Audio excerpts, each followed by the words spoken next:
Hi everyone. अब देखिए important news आई है करंट अकाउंट डेफिसिट से रिलेटेड। इसमें ये कह रहे हैं कि जो करंट अकाउंट डेफिसिट है वो 1.3 बिलियन से 9.2 बिलियन डॉलर हो चुका है फाइनेंशियल ईयर 2024 में। ऑल्दो ये 1% जो है ग्रोस डोमेस्टिक प्रोडक्ट जो है 1% जीडीपी का जो वैल्यू भी होती है उतना ही डिक्लाइन हो चुका था 2023 से 24 में, लेकिन फिर भी ओवरऑल यहाँ पे इंक्रीज एक देखने को मिली है। करंट अकाउंट डेफिसिट होता क्या है? पहले होता है balance of payment. Balance of payment जो होता है वो एक्चुअली में रिकॉर्ड करता है ट्रांजैक्शन जो हम करते हैं, जितने भी ट्रांजैक्शन होते हैं आपके गुड्स में, सर्विसेज में, एसेट्स में। तो जो एक कंट्री है, कंट्री के जो भी रेसिडेंट्स है उनका और जो रेस्ट ऑफ वर्ल्ड के साथ जितने भी ट्रांजैक्शन हो रहे हैं, जितना भी आपका पैसा जा रहा है, उसको बोलते हैं balance of payment. Current account क्या है? ये current account is one of the two accounts in the balance of payments. Current account क्या रिकॉर्ड करता है? रिकॉर्ड करता है एक्सपोर्ट, जो भी आप एक्सपोर्ट कर रहे हो, जो भी आप इंपोर्ट कर रहे हो गुड्स एंड सर्विसेज में, और transfer of payment of a country. तो ये किस में आता है? आपका करंट अकाउंट में। क्या करंट अकाउंट रिकॉर्ड करता है? ये बैलेंस ऑफ पेमेंट के अंदर ही एक अकाउंट होता है। पहला तो ये हो गया, और ये जितना भी एक्सपोर्ट हो रहा है एक कंट्री से, इंपोर्ट हो रहा है, ठीक है, और ट्रांसफर ऑफ पेमेंट हो रहा है। ट्रांसफर ऑफ पेमेंट जो है वो रिसीट है, जो कि रेसिडेंट जो है वो रिसीव करते हैं फ्री में, बिना प्रेजेंट या फ्यूचर पेमेंट्स के इन रिटर्न। ये इंक्लूड्स करता है जैसे कि ट्रांसफर ऑफ पेमेंट्स में आपका रेमिटेंसेस आ गई, गिफ्ट्स आ गई, ग्रांट्स आ गई, दूसरी जो इंटरनेशनल कंट्रीज है, अब्रोड से जो आ गई।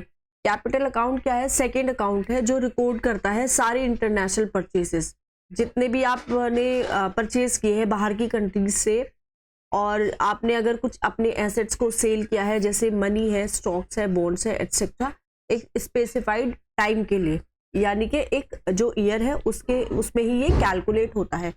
बैलेंस ऑफ पेमेंट होता है करंट अकाउंट और कैपिटल अकाउंट। करंट अकाउंट में एक तो होता है विजिबल, एक होता है इनविजिबल। कैपिटल अकाउंट में होता है इन्वेस्टमेंट जो हम करते हैं, लोन जो हम लेते हैं, और बैंक अकाउंट। तो यहाँ पे आता है करंट अकाउंट में जो हमारा विजिबल है, उसमें जैसे क्रूड ऑयल है, कार है, मोबाइल है, कंप्यूटर्स है, गोल्ड है, एटसेट्रा। ये हमारा होता है इंपोर्ट एक्सपोर्ट, दोनों की जो वैल्यू है वो हम यहाँ पे क्या करेंगे? कैलकुलेट करेंगे, ठीक है। अब ये जो इनविजिबल है, इनविजिबल जो है करंट अकाउंट में, जैसे कि सर्विसेज हमने दी है, income profile, interest, dividend, transfer, remittances, donations, gifts. उसके बाद आता है कैपिटल अकाउंट। इसमें इन्वेस्टमेंट हो गया, एफडीआई, एफआईआई, लोन जैसे गवर्नमेंट, एक्सटर्नल कमर्शियल बोरोइंग, और बैंक में जैसे जो एनआरआई जो है, नॉन रेजिडेंस ऑफ इंडिया जो है वो उनका जो अकाउंट होता है। रीजन क्या है कि इंडिया का करंट अकाउंट डेफिसिट क्यों बढ़ा है? क्या रीजन है? रीजन ये है, एक तो हो गया हायर ट्रेड डेफिसिट। इसका मतलब क्या है कि इंपोर्ट तो हमारा बढ़ गया है, और जो हमारा एक्सपोर्ट है वो हमारा क्या हो गया? कम हो गया है, जिसकी वजह से ये जो करंट अकाउंट डेफिसिट है उसकी वैल्यूज में बहुत ज्यादा डिफरेंसेस आपको देखने को मिलेगा। Service receipts decline. Net service receipt जो है वो भी यहाँ पे कम हो गई है, प्राइमरीली इसकी वजह से क्योंकि जो एक्सपोर्ट्स है कंप्यूटर का, ट्रैवल का, बिजनेस सर्विसेज का, वो यहाँ पे क्या हो गया? डिक्रीज हो गया है। ये जो ग्लोबल फैक्टर्स है उस पे हम इम्पैक्ट एक बार देख लेते हैं। इम्पैक्ट ऑफ ग्लोबल फैक्टर्स, यहाँ पे क्या है कि जो ग्लोबल ग्रोथ है वो स्लो डाउन हो रही है, तो उसके बहुत सारी इम्प्लीकेशंस देखने को मिली है इंडिया के एक्सपोर्ट पे, एक्सपोर्ट ओरिएंटेड सर्विसेज पे, रेमिटेंस पे, जिसकी वजह से यहाँ पे बहुत सारा हमें चैलेंज फेस करना पड़ा in maintaining a lower CAD, ठीक है, current account deficit. Rising oil prices, oil price भी राइज हुआ है क्योंकि हमने देखा है कि बहुत ज़्यादा पहले यूक्रेन रशिया की वॉर से बहुत ज़्यादा इम्पैक्ट पड़ा, ठीक है। तो ऑयल प्राइसेस जो है वो भी ऐसा लग रहा है कि इंक्रीज होगा। Widen the merchandise trade deficit, higher हुआ है ऑयल प्राइसेस, जिसकी वजह से जो इंपोर्ट का जो कॉस्ट है वो भी यहाँ पे क्या हुआ है कि कहीं ना कहीं अफेक्ट हुआ है। अब आता है हमारा फॉरेन डायरेक्ट इन्वेस्टमेंट, ये भी डिक्लाइन हुआ है। जो नेट एफडीआई है, नेट एफडीआई की वैल्यू डिक्लाइन हुई है फाइनेंशियल अकाउंट में, जो कि पूरा जो बैलेंस है उसको कहीं ना कहीं इम्पैक्ट कर रहा है। पोटेंशियल थ्रेट्स क्या है कि अगर ये मान लीजिए आपका करंट अकाउंट डेफिसिट इंक्रीज हो जाए तो उसका क्या इम्पैक्ट हो सकता है। देखिए, अगर हम हिस्टोरिकल पर्सपेक्टिव से देखें तो इंडिया जो है सस्टेन कर सकती है CAD किसका 2.5 से 3% जो है GDP का, ठीक है, without getting into external sector crisis. ये इकोनॉमिक सर्वे की रिपोर्ट थी जिस 2021 में पब्लिश हुई थी। लेकिन जो एक डेफिसिट है इसके बियॉन्ड अगर चला जाता है तो उसके बहुत सारे इम्पैक्ट होंगे। देख लेते हैं क्या इम्पैक्ट होंगे। पहला होता है फॉरेन इन्वेस्टमेंट। यहाँ पे क्या होगा कि जब कैपिटल फ्लो जो है वो लिमिटेड होगी तो फॉरेन जो इन्वेस्टमेंट है वो हमारे पास क्या होंगे, कम होगी। एक्सचेंज रेट देख लेते हैं। हायर करंट अकाउंट डेफिसिट है, अगर वो लंबे टाइम के लिए चल रहा है तो जो करेंसी की डिमांड है, ग्लोबल डिमांड जो है करेंसी की, वो क्या होगी, डिक्रीज हो जाएगी और इसकी वजह से एक सिचुएशन आ जाएगा फ्री फॉल का करेंसी के एक्सचेंज रेट में। इन्फ्लेशन बढ़ेगा, प्राइस की इंस्टेबिलिटी होगी तो वो क्या होगा, इन्फ्लेशनरी कंसर्न राइज होंगे जिसकी वजह से रिडक्शन होगा डोमेस्टिक सेविंग्स में, इन्वेस्टमेंट भी कम होंगे या फिर जो फॉरेन बोरोइंग है to fund growth needs. Payment imbalance, इसकी वजह से बैलेंस ऑफ पेमेंट जो क्राइसिस है वो सबसे पहले कहाँ पे ऑब्जर्व किया गया था, जैसे एशियन फाइनेंशियल क्राइसिस हुआ था 1997 का, और जो रीसेंट श्रीलंका का क्राइसिस है, तो इस तरह के क्राइसिस होने के चांसेस रहते हैं। डेट इज सिक्योरिटी, सेंटर बोरो करेगा $6.5 ट्रिलियन मार्केट से, जो सेकेंड हाफ है ऑनगोइंग फाइनेंशियल ईयर का, यहाँ पे बोरोइंग होगी। ये जो मार्केट बोरोइंग है वो फाइनेंस करेगी किसके, गवर्नमेंट के जो बजटेड फिस्कल डेफिसिट है 5.9% ऑफ GDP। G-SEC होता क्या है, G-SEC एक्चुअली में ट्रेडेबल इंस्ट्रूमेंट होते हैं जो कि सेंट्रल गवर्नमेंट या फिर स्टेट गवर्नमेंट इशू करते हैं, जो एक्नॉलेज करते हैं गवर्नमेंट की डेट ऑब्लिगेशंस को। G-SEC कैरी करते हैं प्रैक्टिकली कोई भी रिस्क नहीं कैरी करते डिफॉल्ट की, और हम इनको क्या बोलते हैं, इनको हम बोलते हैं कि ये risk free guilt aged instrument है। डेटेड जो G-SEC है वो सिक्योरिटीज है जो एक फिक्स्ड या फिर फ्लोटिंग कूपन मतलब इंटरेस्ट रेट को कैरी करते हैं, जो फेस वैल्यू पे क्या होता है उसको पे किया जाता है, और ये पे किया जाता है हाफ ईयरली बेसिस पे। जनरली जो टेन्योर है डेटेड सिक्योरिटीज का वो 5 साल से 40 इयर्स तक का है। दूसरे तरह के G-SEC देख लेते हैं। पहला होता है ट्रेजरी बिल्स, जिसको हम T-बिल्स भी बोलते हैं। ये शॉर्ट टर्म डेट इंस्ट्रूमेंट है जो कि सेंटर इशू करेगा 3 टेन्योर में, नेमली 91 डेज के लिए होते हैं, या फिर 182 डेज के लिए होते हैं, या फिर होते हैं 364 डेज के लिए। ये जीरो कूपन सिक्योरिटीज है और कोई भी इस पे इंटरेस्ट नहीं है। ये एक डिस्काउंट पे इशू होते हैं और जो फेस वैल्यू है जब मैच्योरिटी होती है तब ये रिडीम किए जाते हैं। कैश मैनेजमेंट बिल्स, अब यहाँ पे होता है कैश मैनेजमेंट बिल जो सिमिलर है T-बिल्स की, but are issued for maturities less than 91 days. State development loans, ये जो है वो डेटेड सिक्योरिटीज है जो इशू होते हैं through normal options by the state government, similar to dated G-SEC। G-SEC कैसे इशू होते हैं, मैकेनिज्म जो है इनका, या तो ये ऑक्शन के थ्रू होंगे, और ऑक्शन कौन कंडक्ट करता है, RBI आपका कंडक्ट करता है। इलेक्ट्रॉनिक प्लेटफॉर्म होता है जिसको हम ई-कुबेर भी बोलते हैं। पार्टिसिपेशन देख लेते हैं। कमर्शियल बैंक आते हैं इसमें, शेड्यूल्ड अर्बन कोऑपरेटिव बैंक आते हैं, प्राइमरी डीलर्स आते हैं, इंश्योरेंस कंपनीज आती है, प्रोविडेंट फंड होता है जो कि फंड अकाउंट या फिर करंट अकाउंट को मेंटेन करता है, और सिक्योरिटीज अकाउंट को RBI के साथ। ये ई-कुबेर के मेंबर हैं जो ऑक्शन में पार्टिसिपेट करते हैं। फॉरेन पोर्टफोलियो इन्वेस्टर्स और कॉर्पोरेट्स, ये भी, इनको भी हम अलाउ करते हैं कि आप भी पार्टिसिपेट करिए G-SEC की मार्केट में। ये this is done with the quantitative limits जो प्रिस्क्राइब्ड है from time to time through scheduled bank और प्राइमरी डीलर और specified stock exchange. RBI conduct करता है ओपन मार्केट ऑपरेशंस को, या तो सेल करके या परचेज करके G-SEC, या from the market with an objective to adjust the rupee liquidity condition in the market on a durable basis। क्या क्या रिस्क एसोसिएटेड है डेटेड सिक्योरिटीज के साथ, मार्केट रिस्क है, री इन्वेस्टमेंट रिस्क है, लिक्विडिटी रिस्क है। मार्केट रिस्क कब आती है? जब यहाँ पे क्या होता है कि एडवर्स मूवमेंट होता है प्राइजेस का, सिक्योरिटीज का, क्योंकि इंटरेस्ट रेट में चेंज हुआ है जिसकी वजह से वैल्यूएशन का लॉसेस होगा। री इन्वेस्टमेंट रिस्क, ये रिस्क है जहाँ पे future proceeds like coupon payments और debt principal will need to be reinvested at a lower interest rate compared to the original yield. Liquidity risk क्या है? ये इनेबिलिटी है एक इन्वेस्टर्स की लिक्विडेट या फिर सेल करने के लिए उसकी holding due to non availability of buyers for the security. Bond prices and yield, देखिए रिलेटेड न्यूज क्या है? बॉन्ड यील्ड, रिसेंटली क्या हुआ है, आरबीआई का एक डिसीजन आया था ओपन मार्केट ऑपरेशंस के लिए। ओपन मार्केट सेल किसका? गवर्नमेंट की सिक्योरिटीज, जिसको हम बोलते हैं G-SEC भी बोलते हैं, गवर्नमेंट सिक्योरिटी। इसने क्या ट्रिगर किया है? एक स्पाइक ट्रिगर किया है बॉन्ड यील्ड्स में to their highest level in financial year 23-24। Bond yield जो है वो क्या है? एक रिटर्न है जो एक इन्वेस्टर एक्चुअली में एक्सपेक्ट करता है, ठीक है, और इसको ये हर साल मिलता है over its term to maturity. Yield को हम कॉमनली एक इंटरेस्ट रेट भी बोलते हैं या फिर कॉस्ट ऑफ बोरोइंग भी बोलते हैं, जो कि इशूअर को मिलता है। ये जो यील्ड है बॉन्ड का, ये इनवर्सली रिलेटेड है टू इट्स प्राइस। जब प्राइस अगर बॉन्ड का फॉल हो जाता है तो जो यील्ड है वो क्या हो जाएगा?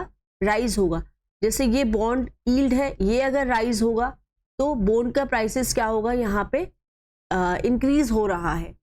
अगर बॉन्ड का जो प्राइस है वो डाउन आ रहा है तो आप देख लीजिए कि बॉन्ड का जो यील्ड है वो यहाँ पे इंक्रीज हो रहा है। जीएसटी होता है, 50 जीएसटी काउंसिल मीटिंग हुई थी, इसने इम्पोज किया है 28% जीएसटी इस पे, जैसे ऑनलाइन गेमिंग होती है, हॉर्स रेसिंग होती है, कैसीनोज होते हैं, इस पे की हाईलाइट्स क्या है? देखिए जो 28% जो टैक्स है जो कि अप्लाइड है initial amount paid upon entry note on the total value of each bet placed, ये दोनों गेम्स को कवर करेगा। स्किल और चांस, टीडीएस कटेगा 30% का, जो कि from the winning in both game types. Tax on offshores online gaming firms, इस तरह की जो कंपनीज है उनको रजिस्टर करना पड़ेगा जीएसटी अथॉरिटीज के साथ और पे करना पड़ेगा टैक्स, ताकि वो अपनी जो सर्विसेज है जो वो इंडियन गेमर्स को पे कर सके। Amendment to the integrated GST act 2017 will be made to enforce this। GST के बारे में पढ़ते हैं कुछ। Single domestic indirect tax law है, पूरी कंट्री के लिए है, मल्टी स्टेज है, डेस्टिनेशन बेस्ड टैक्स है जो हर एक वैल्यू एडिशन पे क्या है? लेवाई किया जाता है। It came into effect on 1 जुलाई 2017, यानी कि जो 101 कॉन्स्टिट्यूशनल अमेंडमेंट हुआ था तब, जो कि जो बहुत सारे इनडायरेक्ट टैक्सेस थे उनको रिप्लेस कर दिया गया और सिर्फ आपका जीएसटी आ गया, ठीक है। जैसे एक्साइज ड्यूटी हटा दी गई, वैल्यू एडिड टैक्स हटा दिया गया, सर्विसेज टैक्स हटा दिया गया। आइडिया क्या था कि हमें नेशन वाइड जीएसटी करना था, वो पहले जो कैलकर टास्क फोर्स थी उन्होंने इसको प्रपोज किया था 2000 में। प्रतिदिन एक web based daily performance management system है जीएसटी के लिए, ये रिसेंटली यहाँ पे अब एस्टेब्लिश हुआ है central Board of indirect taxes में और कस्टम्स में। जीएसटी का स्ट्रक्चर देखते हैं। सेंट्रल जीएसटी ये कलेक्टेड है किससे? सेंट्रल गवर्नमेंट इसको कलेक्ट करता है, किस पे? एक इंटर स्टेट स्केल पे। रेवेन्यू भी शेयर है इक्वली सेंटर और स्टेट के बीच में। स्टेट जीएसटी जो है वो कलेक्टेड है किससे? स्टेट गवर्नमेंट के द्वारा कलेक्ट होता है on an inter state sale. Revenue share होता है इक्वली किसके बीच में? सेंटर के बीच में, स्टेट के बीच में। इंटर स्टेट जीएसटी जो है वो कलेक्टेड है, सेंट्रल गवर्नमेंट उसको कलेक्ट करता है for an inter state sale. Centre का जो शेयर है, सेंटर शेयर करती है इंटरनेशनल जीएसटी रेवेन्यू को state based on the destination of goods. GST की नीड क्यों है? क्योंकि हमें एक सिंगल नेशनल मार्केट बनानी है, कॉम्प्लिकेटेड जो टैक्सेशन रेजाइम था उसको हटाना था, इश्यूज थे कुछ जैसे कि टैक्स कैस्केडिंग, हमें एक इनकॉर्पोरेशन लाना है टेक्नोलॉजी का, limited ease of doing business, high cost of tax collection. Institutional bodies of GST in एक नॉट फॉर प्रॉफिट कंपनी, ये क्रिएटेड थी ताकि जो to provide the IT backbone for the GST system, जैसे including tax payer registration, जैसे जो tax ले रहे हैं वो कहाँ पे रजिस्टर करेंगे, रिटर्न की फाइलिंग कहाँ पे करेंगे, ठीक है। तो ये GST नेटवर्क ये एक नॉन प्रॉफिट कंपनी है। GSTC ने अप्रूव किया था कन्वर्जन किसका, GSTN का, किसमें, एक गवर्नमेंट कंपनी में। तो यहाँ पे 100% जो आप शेयर होल्डिंग है वो यहाँ पे सरकार ही इसको होल्ड करती है। 50% ये यूनियन गवर्नमेंट के पास है और 50% जो है स्टेट गवर्नमेंट के पास है और यूनियन टेरिटरीज के पास है। Gross service tax network. GST appellate tribunals, GST क्योंकि एक स्टैट्यूटरी बॉडी है, कॉन्स्टिट्यूशन में अमेंडमेंट करके बनाई गई है और ये सेंट्रल GST एक्ट के तहत बनाई गई है 2017 में। ये एक फोरम है सेकंड अपील का। GST के जितनी भी लॉज है, कुछ अपील होती है, वो GST एपीलेट ट्रिब्यूनल्स में जाती है।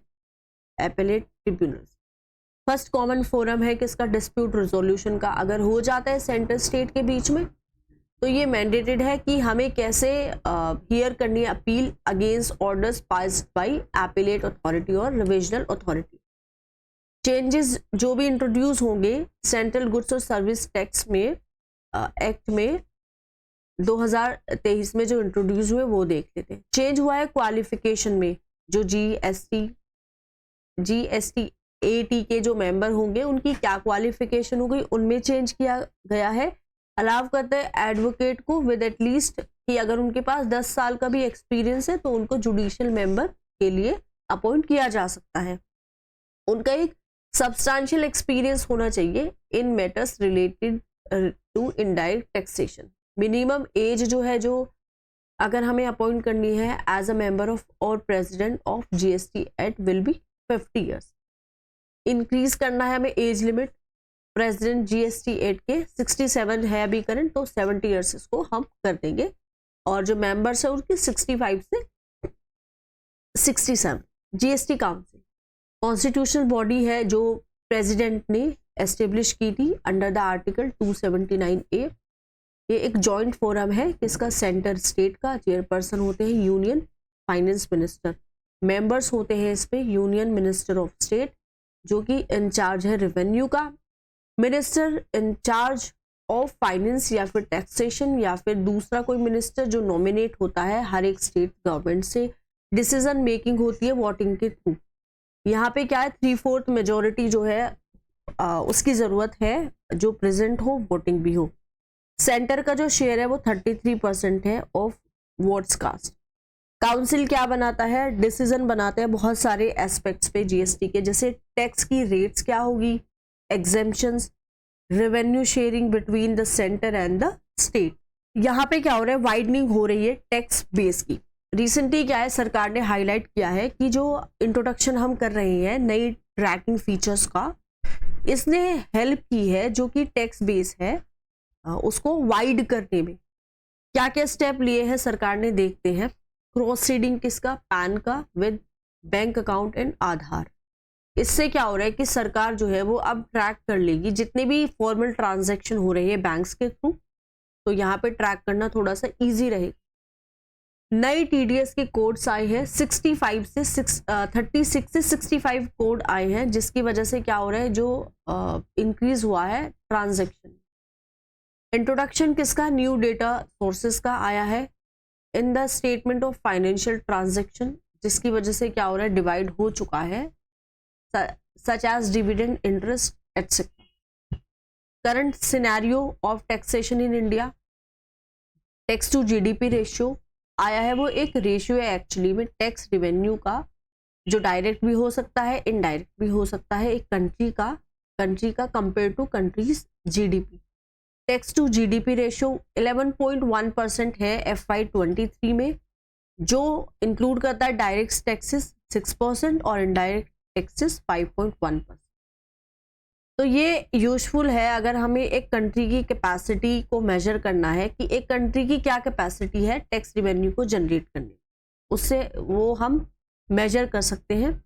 ठीक है, डिक्रीज अगर हुआ है यहाँ पे टैक्स में to GDP ratio of a country, तो वो इंडिकेट करता है कि इकोनॉमिक ग्रोथ जो है वो क्या कर रही है, स्लो चल रही है। इनकम टैक्स रिटर्न कैसे फिल करेंगे? 5.3% जो है टोटल पॉपुलेशन का। अब ये जो कॉन्सेप्ट थी इनकम टैक्स की वो पहली बार इंट्रोड्यूस हुई थी इंडिया में 1860 में हुई थी। जेम्स विलियन ने कहा था। पहला जो फाइनेंस मिनिस्टर थे ब्रिटिश इंडियन गवर्नमेंट के वो कौन थे? James Wilson. ये जो टैक्स था वो टेम्पररी रिपील्ड था 1865 से 1886 के बीच में, और ये अभी भी एग्जिस्ट कर रहा है टिल डेट। कुछ की स्टैटिस्टिक्स है जो Central Board of Direct Taxes ने रिलीज किए हैं, जैसे कि net direct tax collections, direct tax to GDP ratio rose, direct tax buoyancy. इसमें क्या होता है, जैसे ये इंक्रीज हुआ है 121.18% financial year 21-22 to financial year 13-14। Direct tax to GDP ratio भी बढ़ चुकी है, 5.6% थी 2013 से 14 से, ये 5.9% हो गई है इसमें। डायरेक्ट टैक्स ब्यूएंसी हुई है एट 2.52, वो हाईएस्ट थी लास्ट 15 सालों में। रीजन क्या है? लो टैक्स बेस के लिए। प्रेजेंस किसका? लार्ज इनफॉर्मल सेक्टर का, जो लार्जली डील करता है किसमें? कैश में, और ये ट्रैकिंग को डिफिकल्ट बनाता है। टैक्स एग्जेम्पशन फॉर एग्रीकल्चर, जो प्राइमरी इनकम सोर्स है, नियरली 60% इंडियन की जो है वो टैक्स एग्जेम्पशन फॉर एग्रीकल्चर, मतलब उनको एग्रीकल्चर पे टैक्स नहीं देना पड़ता, तो ये एक उनकी इनकम हो गई। 60% इंडियंस की यही इनकम है।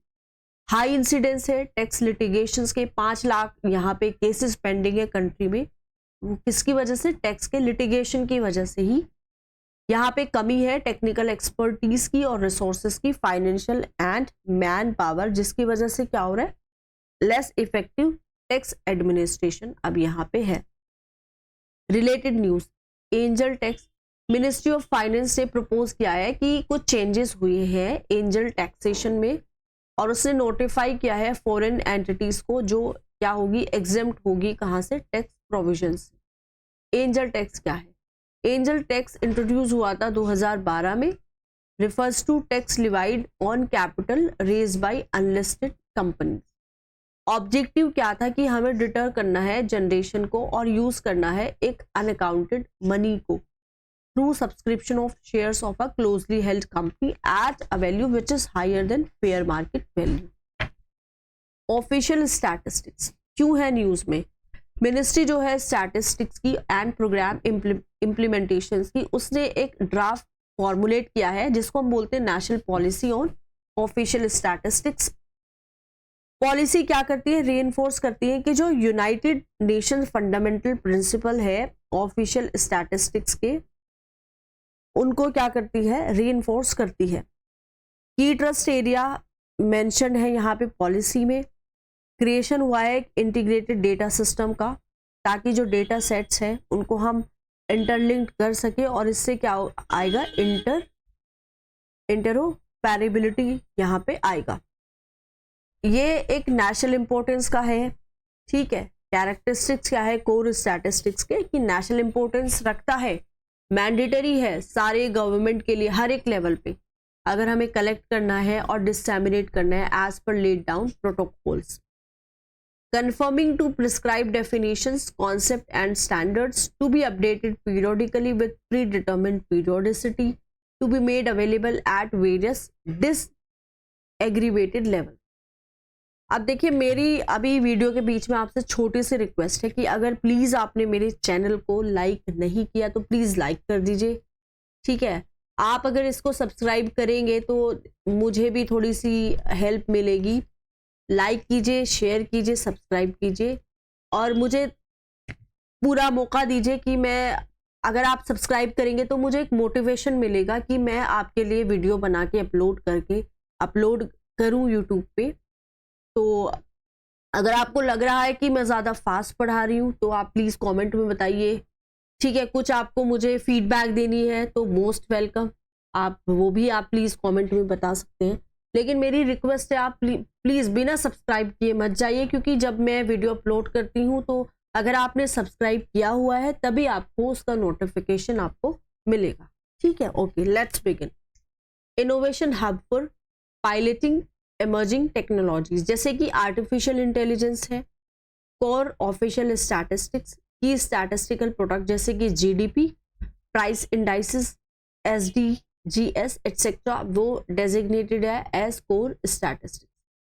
Present status official statistical system in India, Ministry of Statistics and Programme Implementation एक नोडल एजेंसी है planning integrated development of the statistical system in the country. Directorates of economics and statistics coordinates करती है statistical activities के साथ in the state union territory. National statistical commission constituted in 2006 such as an apex advisory body on statistical matters. ये created था जब recommendation आया था सी Rangarajan commission का। 7th शेड्यूल में ये है सब्जेक्ट जैसे कि स्टैटिस्टिक्स वो कवर्ड है NT 94 of the union list and NT 45 of the concurrent list. Legislation exclusive जो स्टैटिस्टिकल लॉज है जैसे कि सेंसस एक्ट है 1948 का, रजिस्ट्रेशन है किसका बर्थ का और डेथ का एक्ट 1969 और कलेक्शन किसका स्टैटिस्टिक्स एक्ट 2008। लेबर एम्प्लॉयमेंट और skill development periodic labour force survey हुआ है। ये जो पीरियोडिक लेबर फोर्स सर्वे है 2022-23 का रिलीज हुआ है, तो इसने जो रिलीज हुआ है तो इसने कहा है कि यहाँ पे इंक्रीज हुआ है LFPR इंक्रीज हो चुका है 55% से 57.9%। ठीक है, इसमें 78.5% यहाँ पे मेल है और फीमेल हमारी 37% है। अब देख लेते क्या होता है पीरियोडिक लेबर फोर्स सर्वे क्या होता है। नेशनल सैंपल सर्वे ऑर्गेनाइजेशन ने इसको लॉन्च किया था 2017 में। इसका जो की ऑब्जेक्टिव है ये है कि इसको एस्टिमेट करना है कितना एम्प्लॉयमेंट है, कितना अनएम्प्लॉयमेंट है, उसके इंडिकेटर्स को देखना है जैसे कि LFPR, WPR, UR के विज एनुअली भी करना है। एवेल्युएट करना है किसको एक्टिविटी स्टेटस जैसे कि current weekly status urban areas के लिए only in for an interval of 3 months, usual status and CWS इसमें दोनों रूरल और अर्बन एरियाज में एनुअली। की फाइंडिंग क्या है LFPS की, LFPR, WPR, UR टोटल इसकी की फाइंडिंग है 49.8% 2017 से 18, 22 से 23 57 इंक्रीज हुआ है। यहाँ भी बस यहाँ पे ये डिक्रीज हुआ है जो कि हमारा 6% था और 2022-23 में हमारा 3.2% आया है। PLF के कुछ की इंडिकेटर्स हैं। Labour force participation rate percentage होता है ये पर्सन का जो लेबर फोर्स में है, ये वर्किंग भी हो सकते हैं या फिर वो देख रहे हैं उन्हें काम नहीं मिल रहा है, ये भी हो सकता है पॉसिबल। वर्कर पॉपुलेशन रेशियो ये होता है कि इसमें हम कैलकुलेट करते हैं वर्कर पॉपुलेशन रेशियो में कि कितने परसेंटेज है एम्प्लॉयड पर्सन की पॉपुलेशन में। अनएम्प्लॉयमेंट रेट इसमें होता है परसेंटेज किसका, पर्सन्स का जो अनएम्प्लॉयड है among the person in the labour force. Activity status देखते हैं, ये डिटरमिन्ड है बेस्ड ऑन द एक्टिविटीज जो पर्सन है एक स्पेसिफाइड जो पीरियड है उसमें जो परस्यू करता है। ठीक है, यूजुअल स्टेटस देखते हैं, reference period is 365 days. Current weekly status reference period जो है यहाँ पे 7 डेज।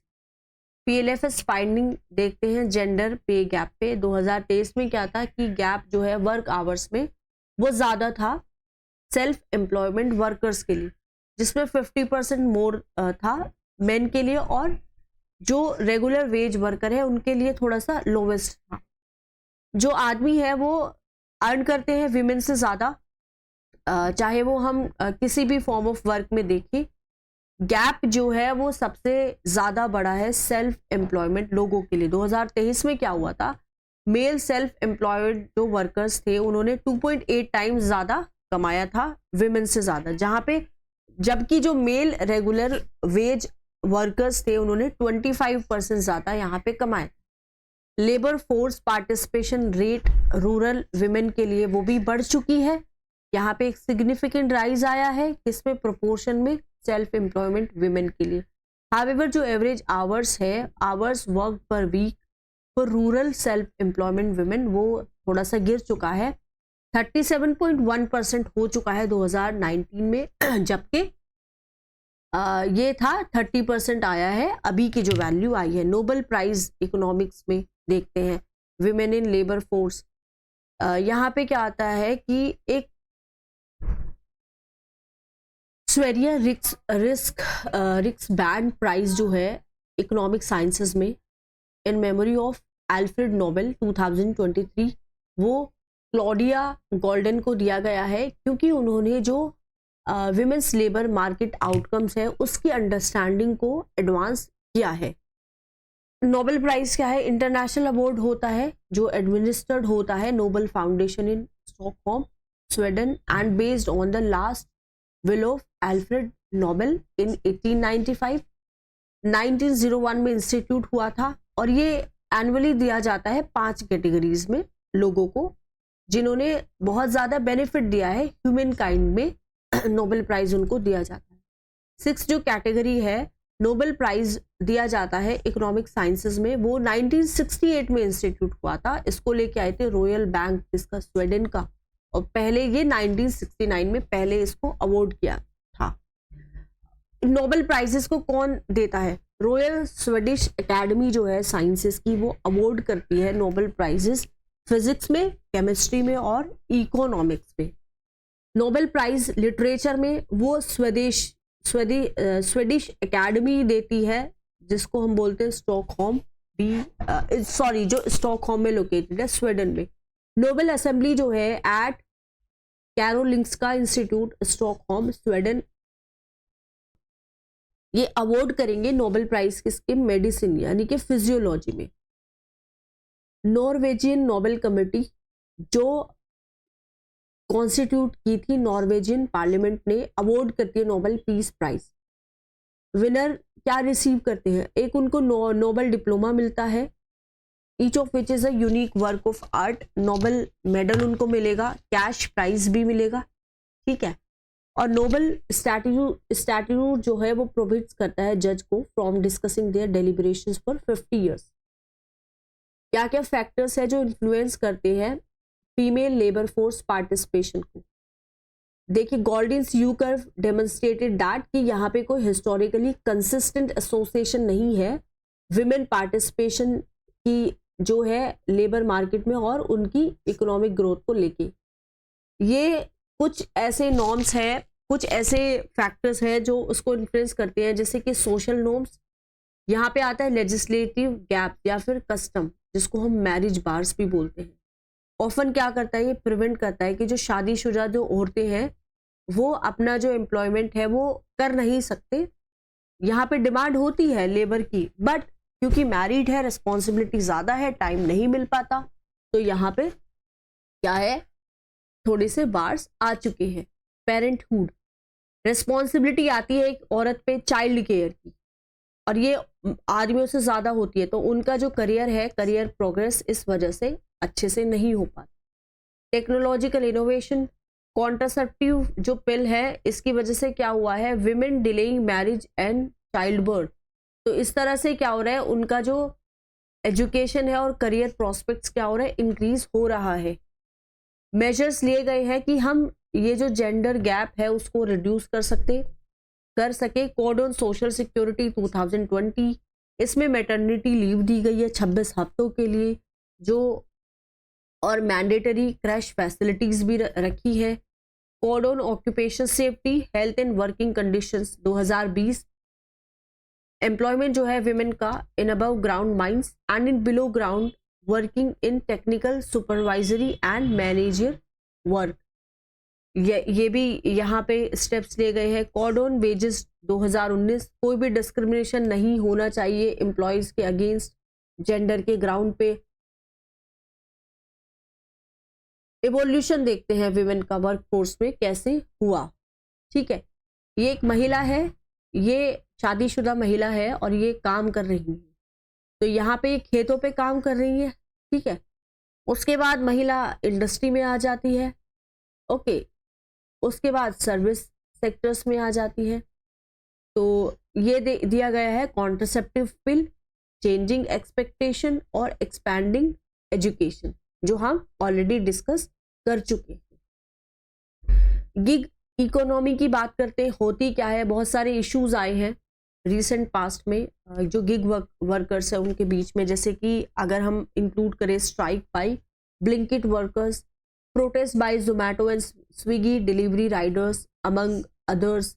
गिग इकोनॉमी और गिग वर्कर होते क्या है? गिग इकोनॉमी क्या है? एक फ्री मार्केट सिस्टम है जिसमें टेम्पररी पोजीशन कॉमन है और ऑर्गेनाइजेशन जो है कॉन्ट्रैक्ट कर सकता है इंडिपेंडेंट वर्कर के साथ कि आप शॉर्ट टर्म के लिए आइए और शॉर्ट टर्म के लिए आप यहाँ पे हमारी जो कंपनी है उसमें इंगेज होइए। गिग वर्कर वो है जो इंगेज है किसमें, कुछ ऐसा लाइवलीहुड जो ट्रेडिशनल एम्प्लॉयर एम्प्लॉय अरेंजमेंट है उससे बाहर कुछ अलग हो। इनको हम दो कैटेगरीज में क्लासिफाई करते हैं, पहला है प्लेटफॉर्म गिग वर्कर, दूसरा है नॉन प्लेटफॉर्म गिग वर्कर।